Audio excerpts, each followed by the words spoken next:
பல லட்சம் வருடங்களுக்கு முன் இந்த பூமியில வாழ்ந்து அழிஞ்சு போனதா நம்பப்படுற 10 பயங்கரமான மித்திக்கல் கிரியேச்சர்ஸ் தான் இந்த வீடியோல பார்க்க போறோம். இதுல சில கிரியேச்சர்ஸ் இப்பவும் உயிர் வாழ்ந்துகிட்டு இருக்கிறதா சொல்லப்படுது. அதுங்களோட சில ஆதாரங்களும் கிடைச்சிருக்கு. சோ இந்த வீடியோ ரொம்பவே இன்ட்ரெஸ்டிங்கா இருக்க போது எங்கேயும் ஸ்கிப் பண்ணிடாம கடைசி வரைக்கும் பாருங்க. வீடியோக்குள்ள போறதுக்கு முன்னாடி ஒரு முக்கியமான விஷயம், இந்த வீடியோக்கு எவ்வளவு சப்போர்ட் கிடைக்குது அப்படின்றத பொறுத்து இதை 3 பார்ட்டா போடலாம்னு இருக்கேன். சோ வீடியோ பிடிச்சிருந்தா ஒரு லைக் பண்ணி சப்போர்ட் பண்ணுங்க. அண்ட் இதோட பார்ட் 2 வேணுமா அப்படின்றதையும் கமெண்ட்ல சொல்லுங்க. சப்ஸ்கிரைப் பண்ணாதவங்க சேனலை சப்ஸ்கிரைப் பண்ணி அந்த பெல் ஐக்கான ஆல்ல போட்டுக்கோங்க. வீடியோக்குள்ள போயிடலாம்.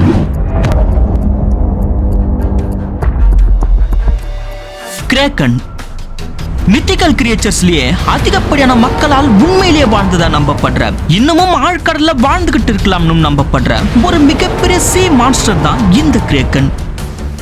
Clash of Titans, Aquaman and Pirates of the Caribbean போன்ற படங்கள்லாம் பார்த்திருந்தீங்கன்னா இந்த கிரேக்கனை பத்தி உங்களுக்கு நல்லாவே தெரிஞ்சிருக்கும். இதோட தோற்றம் 2 கண்கள், மிகப்பெரிய தலைப்பகுதி, 8 டென்டகல்ஸோட பார்க்கவே பிரம்மாண்டமா ஜெய்ஜாண்டிக்கா இருக்கும். இதோட சைஸ் மட்டுமே ஆல்மோஸ்ட் 2 கிலோமீட்டர் வரைக்கும் இருக்கும்னு சொல்லப்படுது.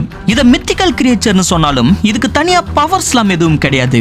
இதோட மிகப்பெரிய உருவத்தாலையும் பலத்தாலையும் இதால எப்பேற்பட்ட படையுமே சுலபமா வீழ்த்திட முடியும்னு சொல்றாங்க. இது என்னதான் பழங்காலத்திலே வாழ்ந்து அழிஞ்சி போன உயிரினம்னு சொன்னாலும் மனிதர்களாகிய நம்ம இதுவரைக்கும் கடல் பகுதியை ஒரு 20% கூட முழுசா ஆராய்ச்சி பண்ணல. சோ இன்னும் மீதி இருக்க ஆல்மோஸ்ட் 80% கடற்பகுதியில என்ன வேணாலும் இருக்கலாம். அதுல இந்த கிரேக்கன் கூட இன்னமும் உயிர் வாழ்ந்துகிட்டு இருக்க வாய்ப்புகள் இருக்குன்னு தான் இப்ப இருக்க ஆராய்ச்சியாளர்களும் சொல்றாங்க. இண்டஸ் வார்ம் பார்க்கவே பயங்கரமா இருக்க இண்டஸ் வார்ம்னு சொல்லப்படுற இந்த ராட்சத புழுவை பத்தி கிரேக்க புராணங்கள்ல குறிப்பிடப்பட்டிருக்கு. குறிப்பா இந்தியாவின் சிந்து சமவெளி பகுதிகளில், அதாவது இன்றைய பாகிஸ்தான் மற்றும் வடமேற்கு இந்தியாவை சுற்றியுள்ள பகுதிகளில் தான் இந்த ராட்சத புழுக்கள் அதிகமா வாழ்ந்ததாகவும் இது மிகப்பெரிய அளவுல மண்ணுக்குள்ளேயே பதுங்கி வாழும் தன்மை கொண்டதாகவும் சொல்லப்படுது. அப்படி இது மண்ணுக்குள்ள இருந்து வெளியே வரும்போது ரொம்பவே ஆபத்தான ஒரு உயிரினமாகவும் கருதப்பட்டிருக்கு. இந்த புழுக்கள்ல ஒரு விதமான எரியும் தன்மை கொண்ட திரவம் அதிகமா கிடைச்சதால இந்தியர்கள் இந்த புழுவை வேட்டையாடினதாகவும் குறிப்புகள் இருக்கு. எனதான் கிரேக்க புராணங்கள்ல இந்த புழுவை பத்தின இவ்வளவு தெளிவான குறிப்புகள் இருந்தாலும் இந்தியாவை சேர்ந்த எந்த ஒரு புராணங்கள்லயும் வரலாற்றுகள்லயும் எங்கேயுமே இத பத்தின தெளிவான பதிவுகளே கிடைக்கல. ஆனா சில வரலாற்று ஆசிரியர்களோட கணிப்புப்படி இது உண்மையிலே பூமியில இருந்த ஏதோ ஒன்னு அடிப்படையா வச்சு எழுதப்பட்டிருக்க குறிப்பா இருக்கலாம்னு சொல்லப்படுது. அதாவது சுமார் 300 மில்லியன் ஆண்டுகளுக்கு முன் இந்த புழு மாதிரியான தோற்றத்துல இன்னொரு உயிரினம் இந்த பூமியில வாழ்ந்ததுக்கான ஆதாரங்கள் இருக்கு. 300 மில்லியன் வருடங்கள் அப்படின்றது டைனோசர்கள் காலத்திற்கும் முற்பட்ட காலம். அந்த காலகட்டத்துல பூமியின் பெரும் பகுதி மரங்களால் சூழப்பட்டு ஆக்சிஜன் லெவல் ரொம்ப அதிகமா இருந்ததால பூமியில வாழ்ந்த பெரும்பாலான ஊர்வன உயிரினங்கள் உருவத்துல பெருசா பிரம்மாண்டமானதா இருந்திருக்கு. அப்படிப்பட்ட ஊர்வன உயிரினங்கள்ல ஒண்ணுதான் இந்த ஆர்த்ரோப்ளியூரா. இது பார்க்க ஒரு பெரிய புழு மாதிரியான தோற்றத்துல இருந்தாலும் இது புழு கிடையாது, இது ஒரு மரவட்டை. பட் நீங்க நினைக்கிற மாதிரி சாதாரண மரவட்டை கிடையாது. இது சுமார் 10 இருந்து 15 அடி நீளம் வரைக்கும் வளரக்கூடிய மிகப்பெரிய மரவட்டை. சோ இத பார்க்கிறவங்களுக்கு இது ஒரு பெரிய புழு மாதிரி தான் தோணும். பூமியில வாழ்ந்த உயிரினங்கள்லயே கிரேக்க புராணங்கள்ல சொல்லப்பட்டிருக்க இண்டஸ் வார்ம்க்கு ஓரளவுக்கு ஒத்து போற உயிரினம் இதுதான். ஆனா இதுல நோட் பண்ண வேண்டிய விஷயம் என்னன்னா, மனித இனமே உருவாகாத பல மில்லியன் ஆண்டுகளுக்கு முன்னாடியே இது வாழ்ந்து அழிஞ்சு போச்சு. சோ கிரேக்க புராணத்துல குறிப்பிடப்பட்டிருக்க இந்த இண்டஸ் வார்ம் அவங்க கேட்ட கதைகளை அடிப்படையாக கொண்டு உருவான கற்பனையா, இல்ல இண்டஸ் வார்ம் அப்படின்ற ஒண்ணு உண்மையிலே பூமியில வாழ்ந்ததா அப்படின்றது ஒரு விடை புரியாத மர்மமா தான் இருக்கு. கிரிஃபின் இந்த உயிரினத்தை Harry Potter, Narnia and God of War கேம்ல கூட பார்த்திருப்பீங்க. இதோட தோற்றத்தை பார்த்தீங்கன்னா உடல், கால் மற்றும் வால் பகுதி ஒரு சிங்கத்தை போலவும் ரெக்கையும் தலைப்பகுதியும் ஒரு கழுகு போலவும் இருக்கும். அயன் ஏஜ் டைம் பீரியட்ல ஏசியாக்கும் கிரீஸ் நாட்டு மக்களுக்கும் இது ஒரு முக்கியமான விலங்கா இருந்ததுன்னு சொல்றாங்க. காரணம் சாதாரணமா பறக்கிறதையும் தாண்டி இதோட கம்பீரமான தோற்றமும் சக்திகளும் தான். இதுக்கு நிறைய சக்திகள் இருக்குன்னு நம்பப்படுது. உதாரணத்துக்கு இதுக்கு நிலவில் இருக்க ஒரு சின்ன ஆப்ஜெக்ட கூட ஜூம் பண்ணி பார்க்குற அளவுக்கு பார்வை திறன் இருக்கிறதாவும் அண்ட் தனக்கு ஏதாவது ஆபத்து வரப்போகுதுன்னா அதை முன்கூட்டியே உணர்ற திறனும் இதுக்கு இருக்கிறதா நம்பப்படுது. அது மட்டும் இல்லாம இது ஒரு இம்மார்டல் கிரியேச்சர்னும், அதாவது இதுக்கு சாவே கிடையாதுன்னும் சில புராண குறிப்புகள் இருக்கு. செர்பரஸ் கிரீக் மித்தாலஜியோட ஒன் ஆஃப் த பவர்ஃபுல் காடாவும் அண்ட் காட் ஆஃப் அண்டர் வேர்ல்டாவும் இருக்க ஹேடிஸோட செல்ல பிராணி தான் இந்த செர்பரஸ். இத செர்பரஸ் ஹவுண்ட் அப்படின்னு சொல்வாங்க. இது பார்க்க 3 தலைகளை கொண்ட ஒரு கொடூரமான நாய் மாதிரியான உருவத்தில் இருக்கும். அண்ட் வால் பகுதியில பாம்பும் கால்ல கூர்மையான நகங்களும் இருக்கும். இத காட் ஆஃப் வார் கேம்ல பார்த்திருப்பீங்க. நம்ம கிரேட்டோஸையே போட்டு புரட்டி எடுத்திருக்கும். ஆனா கடைசியில கிரேட்டோஸ் இதோட தலையை பிச்சு போட்டு கொள்ற மாதிரி காமிச்சிருப்பாங்க.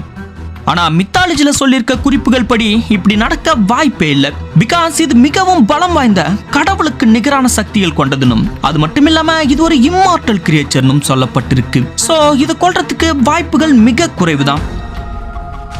வாட்யோனாய் வாட்யோனாய்னு சொல்லப்படுற மனித அளவுள்ள ஒரு ராட்சத தவளை பத்தின குறிப்புகள் யூரோப் மற்றும் ஆசியாவின் சில பகுதிகளில் நம்பப்படுற ஸ்லாவிக் புராணங்கள்ல குறிப்பிடப்பட்டிருக்கு.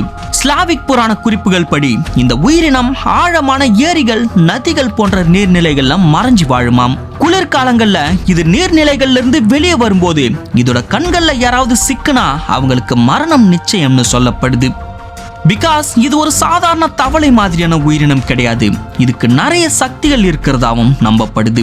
உதாரணத்துக்கு இதால நீரோட்டத்தை கட்டுப்படுத்த முடியுமாம். புயல், வெள்ளம், சூறாவளி மாதிரியான மிகப்பெரிய இயற்கை பேரழிவுகளை கூட ஏற்படுத்த முடியுமாம். அதனாலேயே அந்த கால மீனவர்கள் ஆறுகள் மற்றும் ஏரிகள்ல மீன் பிடிக்க போகிறதுக்கு முன்னாடி நல்லபடியா வீடு வந்து சேரணும்னும் அதிக மீன்கள் கிடைக்கணும் அப்படின்னும் இந்த வாட்யோனாய்க்கு ஒரு உயிருள்ள மீனை பலி கொடுத்து வணங்கிட்டு தான் போவாங்களாம். ரியாலிட்டியில இப்படி ஒரு தவளை வாழ்ந்திருக்கான அறிவியல் படி பார்க்கும்போது சுமார் 66 மில்லியன் வருடங்களுக்கு முன், அதாவது டைனோசர்களின் கடைசி காலத்துல பெல்சிஃபோ அப்படின்ற ஒரு மிகப்பெரிய தவளை வாழ்ந்திருக்கு. பூமியில வாழ்ந்ததிலேயே மிகப்பெரிய தவளை இனங்களான இது சில டைனோசர்கள் குட்டிகளே கூட வேட்டையாடி சாப்பிட்டு இருக்கு. இதனாலேயே இந்த தவளைக்கு டெவில் ஃபிராக் அப்படின்னு இன்னொரு பேரும் இருக்கு. விஞ்ஞானிகளின் கணிப்புப்படி டைனோசர்களோட இனம் அழிஞ்சு போன பிறகு இதோட இனமும் கொஞ்சம் கொஞ்சமா அழிஞ்சு போயிருக்கலாம்னு சொல்லப்படுது. யாழி நம்ம தமிழ் மக்களால் நம்பப்படுற ஒரு முக்கியமான மித்திக்கல் அனிமல் அண்ட் சில தமிழ் மன்னர்களோட படைபலத்துக்கு அடையாளமாகவும் நம்பப்படுற ஒரு மித்திக்கல் கிரியேச்சர் தான் இந்த யாழி. இந்த யாழிகள் உண்மையிலேயே வாழ்ந்ததுக்கான அடையாளமா இப்பவும் நிறைய கோயில்கள்ல யாழிகளோட கற்சிலைகளை பார்க்க முடியும். யாழிகள் மொத்தம் 16 வகை இருக்கு. அதுல முக்கியமான 3 வகைகள் என்னன்னா சிம்ம யாழி, மகர யாழி, யானை யாழி. இது 3லயும் பவர்ஃபுல்லானதுன்னா அது யானை யாழி தான். இதோட உடல் அமைப்பு பாத்தீங்கன்னா சிங்கத்தோட உடம்பும் தலைப்பகுதி யானை போலவும் வால் பாம்பு போலவும் இருக்கும். கூடவே மிக கூர்மையான பற்கள் அண்ட் கூர்மையான பெரிய கால் நகங்களும் இருக்கும். அண்ட் இதோட பலம் யானையை விட பல மடங்கு அதிகமா இருக்கும்னு சொல்றாங்க. அதை எடுத்து காட்டுற விதமா தான் கோவில்ல இருக்க சிற்பங்கள்ல யாழி ஒரு யானையவே காலால மிதிச்சு துன்புறுத்துற மாதிரி வடிவமைச்சிருப்பாங்க. அது மட்டும் இல்லாம கடவுளோட அருள் இதுக்கு அதிகமா இருக்கிறதால இதுக்கு பல பவர்ஸ் இருக்கிறதாவும் நம்பப்படுது. எரிமான்டியன் போர். இந்த எரிமான்டியன் போர் அப்படின்றது பார்க்க ஒரு பன்றி மாதிரி இருந்தாலும் இது சாதாரண பன்றி கிடையாது. மிகவும் ஆக்ரோஷமான, யாராலும் கட்டுப்படுத்த முடியாத அதிக சக்திகளை கொண்ட ஒரு மிருகம்னு சொல்லப்படுது. கிரேக்க புராணத்துல வர மாவீரன் ஹெர்குலஸை பத்தி நிறைய பேர் கேள்விப்பட்டிருப்பீங்க. அப்படிப்பட்ட ஹெர்குலஸ் அவரோட சொந்த குடும்பத்தையே கொன்னதுக்கு பிராயச்சித்தமா அவருக்கு 12 கடமைகள் கொடுக்கப்பட்டது. அதுல ஒரு முக்கியமான கடமையா எரிமான்டியன் போர் அப்படின்ற இந்த ராட்சத பன்றியை உயிரோடு பிடிக்கிற கடமை கொடுத்தாங்க. கடவுளுக்கு நிகரான சக்திகள் கொண்ட மாவீரன் ஹெர்குலஸே இந்த பன்றிய அவரோட உயிரை பணயம் வச்சு ரொம்பவே கஷ்டப்பட்டு தான் வீழ்த்தி இருப்பாரு. அந்த அளவுக்கு ரொம்பவே அக்ரெசிவான மான்ஸ்டர் தான் இந்த எரிமான்டியன் போர். இந்த பன்றி மாதிரியே ரியாலிட்டியில டியோடான் அப்படின்ற ஒரு மிருகம் வாழ்ந்திருக்கு. இன்றைய கால பன்றிகள் மாதிரி இல்லாம இதுவும் கிடைச்சது எல்லாம் சாப்பிடுறது மட்டும் இல்லாம அதிக மாமிசத்தையும் விரும்பி சாப்பிடக்கூடிய அனைத்துண்ணியா தான் இருந்திருக்கு. இதோட பெரிய தலையும் வித்தியாசமான பல் அமைப்பையும் வச்சு விஞ்ஞானிகள் இது காட்டு பன்றியோட மூதாதையரா இருந்திருக்கலாம்னு நினைச்சாங்க. ஆனா மேற்கொண்டு கிடைச்ச இதோட எலும்புக்கூடு மற்றும் பற்களோட அமைப்பை வச்சு இது பன்றி இனத்தை சார்ந்ததில்ல, இது வேற ஒரு லைன்ல இருந்த என்டல் டாட் வகை மிருகம் அப்படின்றத உறுதிப்படுத்தியிருக்காங்க. எட்டி. இதோட அப்பியரன்ஸை பார்க்க வெள்ளை நிற ரோமங்களோட மிகப்பெரிய ஆல்பினோ கொரில்லா மாதிரி இருக்கும். உடல் அமைப்பு ஒரு மனுஷனை போல இருக்கும்னு சொல்றாங்க. இது மோஸ்ட்லி ஹிமாலயன் ரீஜியன்ல இருக்கிறதா அந்த பகுதியை சேர்ந்த மக்கள் நம்புறாங்க.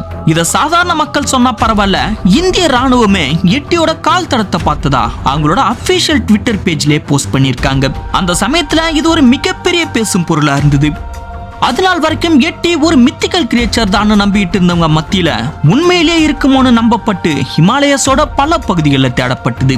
ஆக்சுவலி எட்டியோட ஃபுட் பிரிண்ட் மட்டும் ஆதாரம் இல்ல, இதோட சில முடிகள் கிடைச்சதாவும் அதை ஆராய்ச்சி பண்ணி பார்த்ததுல இது பலாயிரக்கணக்கான வருஷங்களுக்கு முன்னாடியிலிருந்தே பூமியில வாழ்ந்து வர உயிரினம் அப்படின்றதையும் உறுதிப்படுத்தியிருக்காங்க. இது மாதிரியான கிரியேச்சர் ஹிமாலயாஸ்ல மட்டுமில்ல, ரஷ்யா, அண்டார்டிகா போன்ற பல பனி பிரதேசங்களிலும் தென்பட்டு இருக்கிறதா சொல்லப்படுது. ஓகே கைஸ், இதோட இந்த வீடியோ முடிஞ்சது. பட் இப்ப பார்த்ததை விட இன்னும் பயங்கரமான மித்திக்கல் அனிமல்ஸ்லாம் இருக்கு. அதையெல்லாம் பார்க்க பார்ட் 2 அப்படின்னு கமெண்ட் பண்ணுங்க. மினிமம் ஒரு 300 கமெண்ட்ஸ் ஆவது வந்துச்சுன்னா அடுத்து அந்த வீடியோ அப்லோட் பண்றேன். சோ லைக் பண்ணுங்க, கமெண்ட் பண்ணுங்க, முக்கியமா சேனலை சப்ஸ்கிரைப் பண்ணி அந்த பெல் ஐக்கான ஆல்ல போட்டுக்கோங்க. அடுத்த வீடியோல பார்க்கலாம்.